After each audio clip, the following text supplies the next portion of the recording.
You're listening to the Thrive podcast, where every week we dive into a practical, tactical tip to bring you from a life of simply surviving to thriving.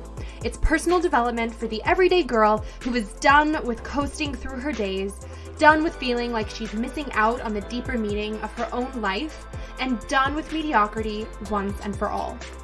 Because it's not enough to simply survive. You deserve to thrive. Welcome back to Thrive. For women in the workplace, today's episode will soothe your soul. I got to have a conversation with leadership professor Andrea Kayne, who also authored the book Kicking Ass in a Corset. Fun fact about Andrea, she's a bit of a Jane Austen junkie. So a lot of her work and teaching actually derives answers to many modern day problems and challenges from Jane Austen novels. Everything from the pressure to be likable to financial inequity in the workforce. In today's episode, Andrea is taking us to class and giving practical tips and exercises to use on the job and in your life, from developing your own leadership skills to communicating merit to your boss. We also talk about finding confidence on the inside and how to root yourself in that instead of chasing external validation. And we talk about the importance of rest and how to practically make that happen without guilt, even with the busiest of schedules. Stay tuned through this conversation. Drop it 5 stars if you like what you're listening to. And now, welcome Andrea. Oh, so nice to be here, Erica. Thanks for having me. Of course. Welcome to Thrive. I'm so excited for this conversation because we're going to be talking all about women thriving in the workplace, but from a super interesting lens that I haven't seen looked through before. So I won't give any spoilers. I want you to first introduce yourself and tell us about you, what you do, and of course, your book. Sure. Well, my name is Andrea Kayne. I am the Director of Leadership at the DePaul College of Education. So I'm a professor in leadership. I've published widely in the field. And my book is called Kicking Ass in a Corset, Jane Austen's 6 Principles for Living and Leading from the Inside Out. And surprisingly, with my doctoral students, my master's students, and organizations I work with, I use Jane Austen heroines to illustrate what I call internally referenced leadership, how no matter what's going on around you, what corsets you experience, you can find a kind of internal locus of control and agency in the spirit of these uneducated, unmarried women from 200 years ago. So it's sort of an interesting metaphor, but it works and it lands with a lot of different folks, many who maybe have not ever read or even heard of Jane Austen. Yeah. So this is obviously so interesting and fascinating right off the bat for people. So I want to first talk about, you say drawing from an internal locus of control rather than external forces. And I know you're someone who believes that really this can solve a lot of the problems and challenges that women face in the workplace, whether that's the pressure to be likable or finding mentors or even disproportionate family responsibility or even financial inequities, all of that. So break us down that first, what that means, drawing from that internal locus of control rather than external. Definitely. And that's such a good framing question for the work I'm doing and what I'm putting forth in the book. It's this idea that, again, there are very real things, real inequities, real constraints that women experience, and disproportionately so many of the times. But that there is a freedom in how we view ourselves and how we view our situation. And that in tapping into that internal perspective, we can help alleviate our circumstance, change our circumstance, or frame our circumstance for solution, to focus on solutions rather than problems, to find agency rather than to feel like, more of a passive victim. And I could go into some of the specific principles, but like, for example, with likability, I think the good news and the bad news sometimes is that as women, we are so relational and so empathic and so tuned in to how people are feeling, what they're thinking, which can be a wonderful strength, but it can also be really debilitating. So my first kind of principle is Elizabeth Bennet, Pride and Prejudice. Know your internal and inherent value, and view yourself through your own eyes rather than through everybody else's eyes. I love that. Okay, give us another principle because this is good. So yeah, give us more. Another principle, which, I was telling you as we were, before you hit record, which reminds me of one of your Monday morning mantras about kind of growing through difficult circumstances as opposed to just going through difficult circumstances, is from Eleanor Dashwood. And it's all about a kind of problem solving resiliency, accepting difficult circumstances, but looking for the solutions and looking for how we can learn and grow. Which also is, Emma Woodhouse, which is that, going through whatever we face with a kind of, growth mindset, a humility, a kind of learning the lesson and, growing through that circumstance. Mm-hmm. So how did you first connect the dots between all of this and Jane Austen novels? Are you just a big Jane Austen super fan, or like at what point were you like, wait a minute, there's a lot of lessons to be learned here, where you started kind of connecting the dots? Well, it was interesting. It was an interesting intersection because I am a Janeite, which is the official term for us Jane Austen super fans. I go to the Jane Austen Society of North America conference every year where people dress up. It's a little embarrassing. I'm like hiding the photos. Do you dress up? Well, my dear friend dresses up, and I've put a cape on once or twice. Moral support, sure. Yes, exactly. Peer pressure. I'm also a leadership professor, and I'm 55. At the time that this book kind of came through me, I was 49 and going through a kind of crazy midlife divorce and some other changes. And I was at lunch at the conference with my friend, and I said, all of the best leadership advice I've gotten in my life, both professionally, what I was teaching and consulting about, and personally, in terms of navigating my midlife situation, really came from Jane Austen. And, in Sense and Sensibility, she has these two sisters, Eleanor and Marianne. And I said, in midlife now, I can choose to be Marianne and this victim, or I can choose Eleanor. And I can accept this difficult reality, grow through it, and hold it in a way that it's going to be for me, even if I don't quite understand that yet. And it was just really powerful. And my friend said to me, you've got to give a talk on this. So I gave a talk at the next year's JASNA. And then I gave a talk to the Women in Educational Leadership Conference. These are non-Jane Austen folks. And then I found I was using it with my students and my clients, and and it sort of caught fire from there. Yeah. So do you think it's something really as simple as, and I say as simple as lightly, because obviously this isn't necessarily easy, right. But a perspective shift in terms of accepting something as, okay, this is what life is now. And now, what do you think that those next few steps or next few choices look like in practice? Because I feel like that can be the hardest thing for people sometimes. And, I share the similar belief, like it's all in your perspective and you are in charge of your next step. But I think that can feel very daunting and maybe confusing or challenging in the moment, because people might sit there and go, okay, I choose for it to be better moving forward. But like, now what? Because that choice is like the beginning of a chain reaction. And I think knowing what's next in the reaction might be what confuddles people. That's such a great question. The book is very practical and really operationalizes these principles with some very tangible kind of exercises to do and disaggregates the parts. So it isn't just saying, have problem solving resilience, because what the heck does that mean? And how do I really apply it in my life?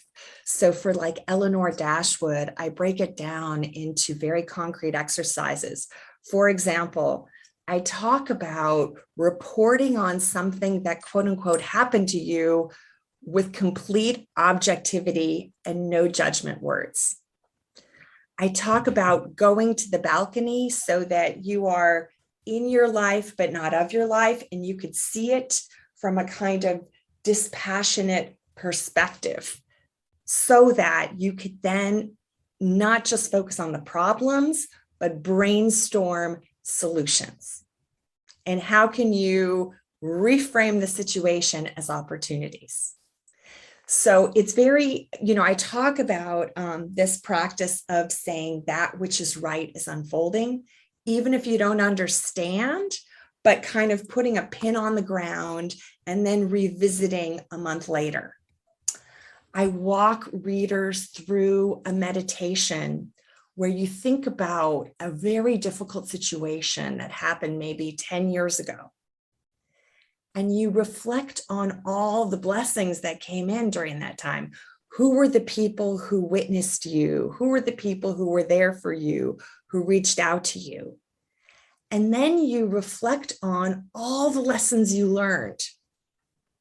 And it doesn't mean you would want that situation to happen again or at all, but you sort of, there are, again, with COVID, which has been so difficult for so many people, there have been COVID blessings, whether it's spending more time with your college age kids, whether it's really thinking about things that were meaningful. I just read an article about how a lot of people changed jobs during COVID because they did this deeper dive reflection about their own why in this life. And so again, I really try to provide very tangible, concrete steps to operationalize, because it's easy to sort of give a principle in the abstract. I also provide case studies of real people who are kind of grappling on all sorts of levels with these things. I love that. And I think that makes all the difference in terms of helpfulness for people too.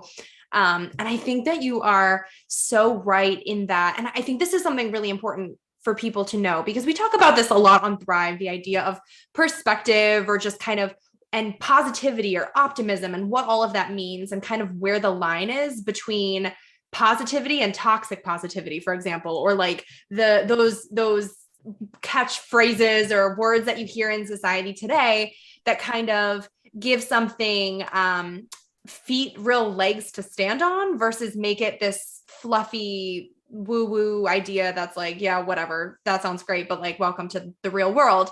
So I love that you base it off of real practices too, and not just like fleeting feelings, because I think that's where so much gets a bad rap, because that is where it becomes not real or not relatable, because then it's just disconnected and tone deaf in the world that we live in today. So I love that that's what you base so much on. I would also love to hear if you have any exercises to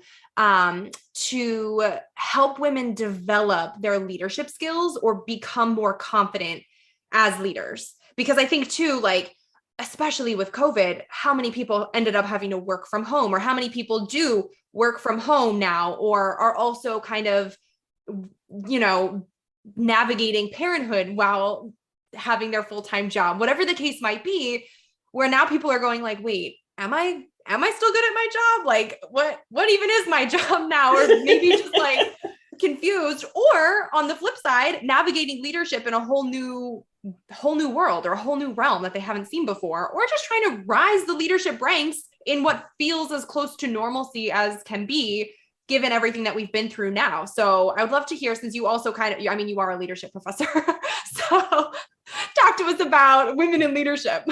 No, that's, I think it can be challenging for women in leadership during non-COVID times. Yeah. And now during COVID times, where women are helping their kids with school, you have dogs in the frame, they're at home, they have a lion's share of home responsibilities. It can be really, really tricky. I think it's also really tricky for women, for us as women, to claim our hard work, claim our merit, claim our achievement. And when you're not in person, the Zoom space can be really challenging to like put yourself out there. I do think, though, there are amazing opportunities during this time. For example, I think there's been research about how women at home are so effective at multitasking, even though it's been draining, have been really killing it in the remote space, that it has created maybe more of a level playing field. But I think it's very, very important as women and women in leadership or women who are aspiring to leadership, that incredible resilience that we have innately, that we really kind of, claim that and explain it to the people we work with and we work for, and we put it in writing. I feel like women can work really, really hard in all spheres, but sometimes we don't claim that hard work. We tend to deflect or give other people credit. We really need to kind of give ourselves credit and name it and kind of put it in writing. I also feel like women, again, and when you talk about joy, I think you're right. I think we talk about positivity and joy, while at the same time there's difficult stuff. But I think there is a kind of internal joy and creativity that we can tap into that creates all sorts of new ideas. I mean, I think about the women I know in education, in healthcare, in other organizations who've been so creative and so agile and been able to seize on all sorts of incredible opportunities during COVID. And again, I feel like it's about taking credit. When someone compliments you, instead of saying, no, it was nothing, or it was this other person saying, thank you, I'm proud of that idea. It's so hard for women to say that. And even I do an exercise sometimes with women where we practice saying that in the mirror, giving ourselves a compliment, and claiming it. Mm-hmm. So I think that's really important for women. I feel like now more than ever, there's formal leadership, there's the role, the title, and the money. And, I hate to say it, but guys are really good at insisting on that. And there are a lot of women, and I'm one of them, who've been these de facto leaders and have done all the work or led an initiative, but haven't insisted on the title and the money and are waiting for someone to say, oh, good girl, here's the cookie. And no, we need to say, hey, wait a second, I've led this initiative. I want the title, I want the money. And the cookie, because that's and the cookie, maybe another cookie. And I think that is, those are some important lessons that I've been thinking about during this period. Yeah. So when you say claim it in writing and sharing that with other people, can you give kind of a quick little script or pointers on what actually to say? Because I feel like that in and of itself can be really intimidating to women who automatically will start overthinking it, since we do that too. And we'll start thinking like, wait, but what do I say? Because I don't want to be taken the wrong way, or I don't want to be seen as, that girl, or I don't want to be seen as the aggressive one, or, any other bad name that women would get called. And then you start, I think, accidentally or unintentionally, I should say, minimizing yourself or making yourself small, and then claiming something can turn into, oh, I just wanted to tell you XYZ. And we'll use words like just, or if it's not too much of a bother, like you start accidentally minimizing yourself in the process. So can you give us an example of confidently claiming something, but doing so in a way that is still professional, still kind, and not making yourself small, and also not being rude or being snotty or in a way that would maybe be taken the wrong way by people? That is such a good point. And scripting, I talk about it in scripting is really important. Scripting, practicing, role playing is really helpful. I was just working with a woman who is head of HR. And in this remote environment where people were feeling very alienated, she's in a tech company. She had to try to create culture and community and also create a safe space for people to vent their fears and frustrations. And so she came up with this whole initiative from like a Friday Zoom kind of faux cocktail hour to small team meetings. She created kind of mentoring. She, used Slack to create a channel where people could sort of share, challenges with, their kids and parenting during COVID. She did all sorts of things. So we worked on her kind of creating a one-pager for her CEO, who she reports to. And then she had a meeting where she said, I'm so glad our company's done well during this time. She complimented him on his leadership. She thanked him for the opportunity for her to step up. Then she talked about, like 4 bullet points, her achievements during this time. She then brought in research about other companies and a decrease in morale. She talked about how other companies have lost employees and how they haven't, and that people are actually feeling good. She shared some compliments, and then she said, his name, I'm going to call him Ted. She said, Ted, I really think that my achievements during this time merit recognition. So I would like to talk to you about improving my base and a bonus. And that's how she framed it. And we kind of went over the script and the role playing and and again, she was worried. She didn't want to sound grabby. She didn't want to sound selfish, and it was about claiming her work and claiming her contributions. We also talked about tying it to research, what's going on in other companies, and in looking at her compensation, Erica. And this happens for a lot of women. Women tend not to negotiate the right salary going in, so they can never catch up. So in some ways, it was about giving her that catch up based on her outstanding contributions. And we talked about it. And then, moral of the story is, he's a business person who was like, yeah, you've added a lot of value here. Like, thank you for pointing it out to me. So did she get the raise? She got the raise. Yeah. And I think I think you're right too. I think it's that threading that needle where it's not this complete deflection, indirect versus, demanding. There is a kind of having a conversation and claiming it without question, but in a way we are part of the same team here. And I just want to tell you what I've been doing. I know you see some of it, you may not see all of it, and you may not have the perspective to understand its value in today's workplace. So I'm providing that context for you. And I invite you into dialogue with me. Mm-hmm.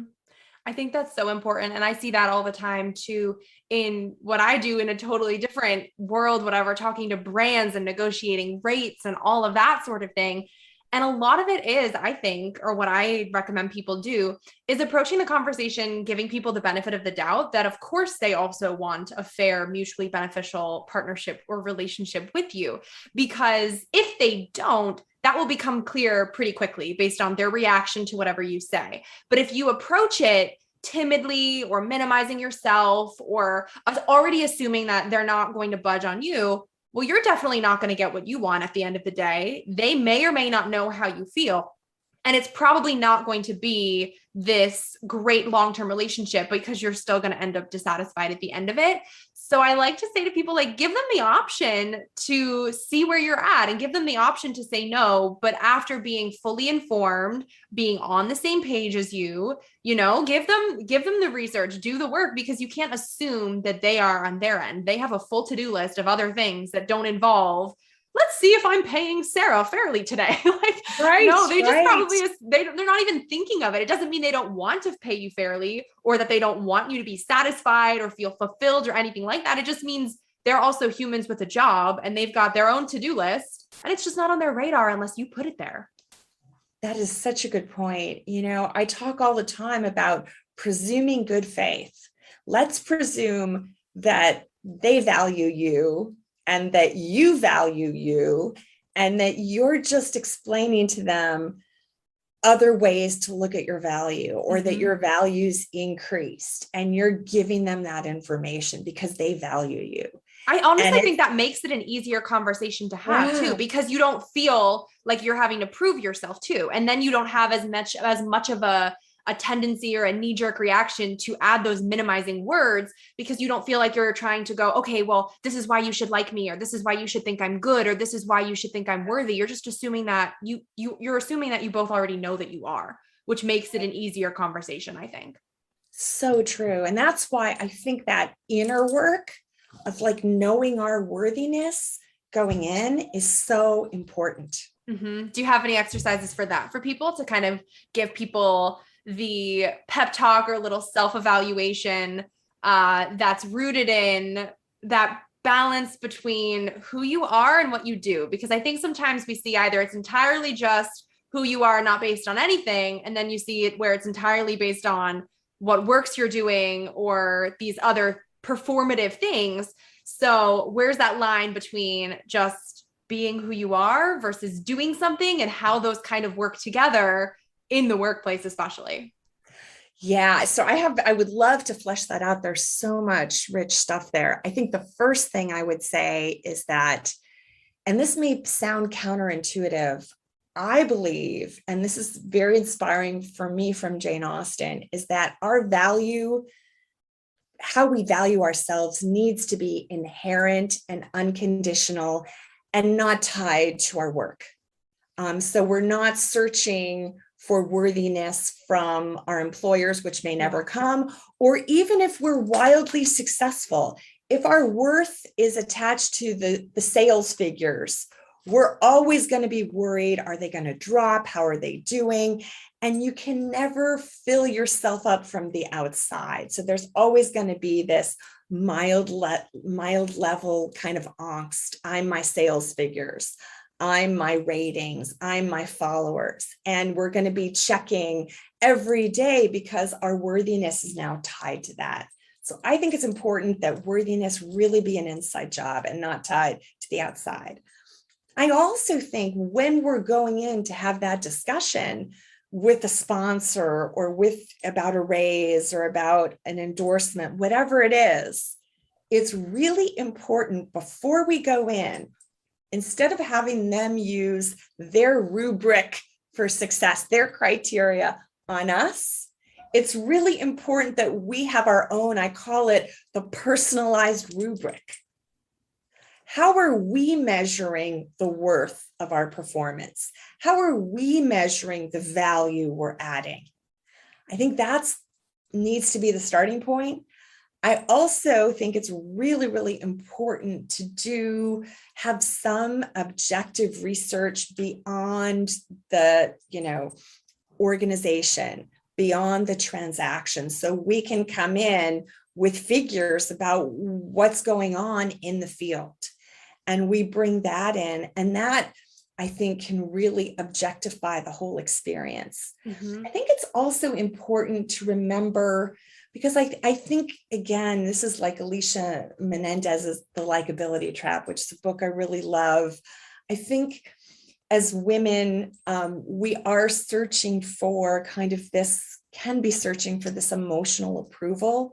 And I think to the extent we could bring that out of it, so that, again, before I go into any meeting or any conversation where I feel like that little girl inside me is looking for approval, I try to attend to her and give her the love she needs. And again, I'm 55, so this is the love she probably needed 40 years ago, and attend to that side and not go in with that kind of energy. Mm-hmm. Yeah, that's awesome. What does that look like for you, tending to the child in you and giving them love, validation, whatever? What does that actually look like?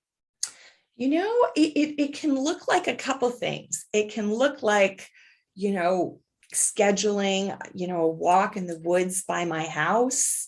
It can look like a meditation. It can look like, my mom died when I was a little girl. So sometimes I'll do little meditations and look at her picture and remember her. It could be in that space. It could be, spending time with my golden doodle, who I love, but I don't fight that part of me. I'm not ashamed of her. I'm not embarrassed, but I know that she can't show up at the meeting. So I need to, almost like when my kids are college graduates now, almost like when my kids were little, before I was going to kind of go off and do a work thing, we might watch a little video, we might read a book, and then, the babysitter would come. Mm-hmm. I kind of view it that way. That's so smart. I think that women in the workforce today too can battle a lot with the idea of rest and renewal. So I'm glad that you just mentioned, okay, doing a meditation, tending to yourself too, because I think we struggle with finding that balance between the hustle and grind and the rest, the reset and recharge. And it can feel really challenging or daunting, or honestly, even impossible sometimes, especially if you're also a parent or have 52 other responsibilities on your list. So do you have any tips on incorporating rest and reframing how we think about it so that we can actually fuel back up, fill our cups, and maybe even feel more creative or feel more flow or feel whatever better at the end of the day because of it?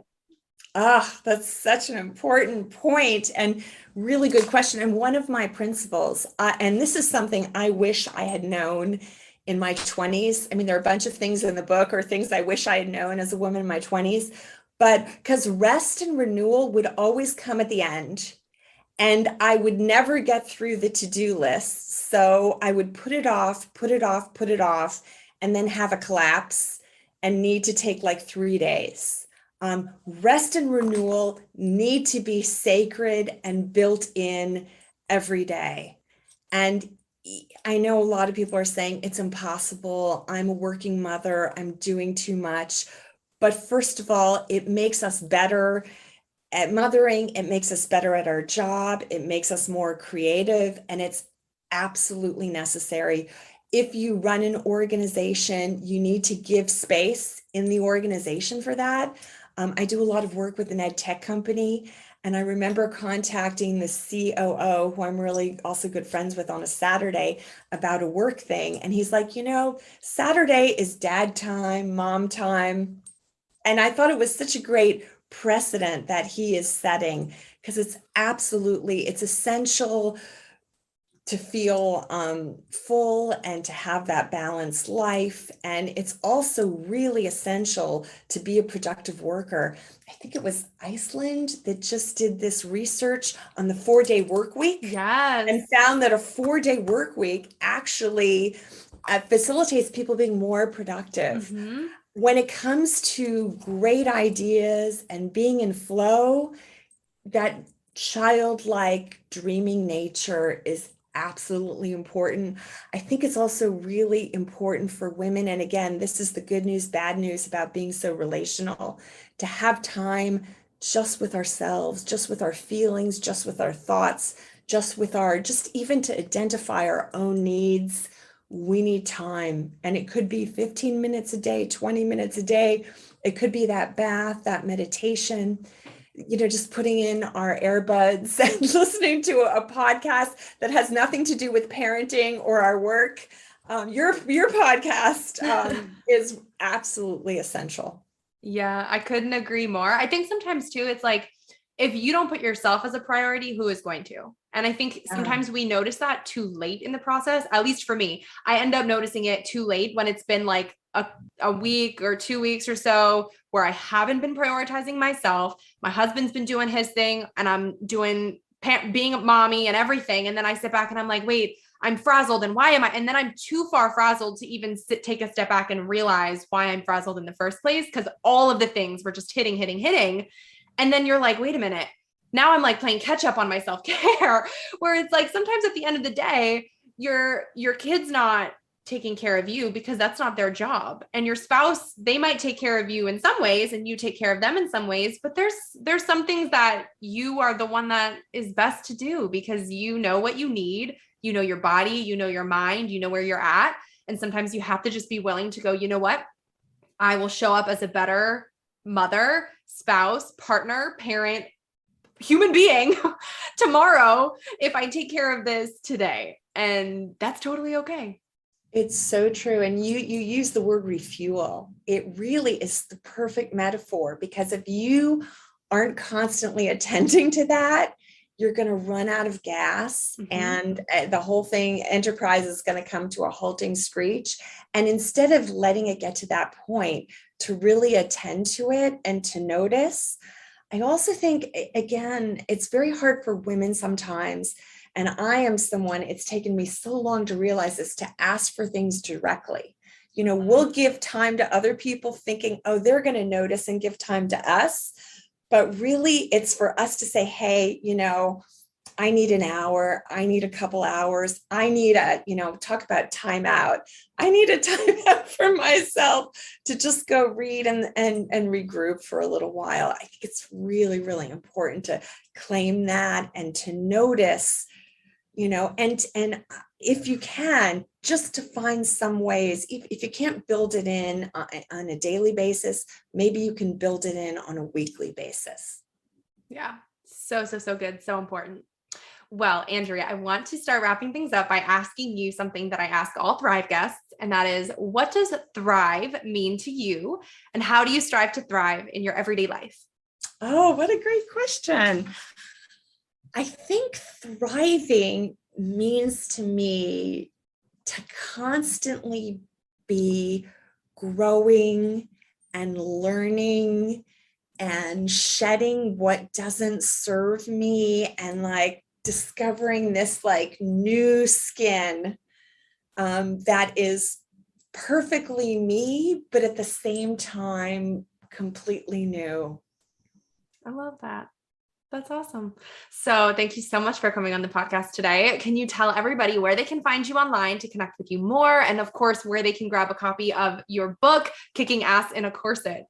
Sure. I'm AndreaKayne.com, and Kayne is Kayne.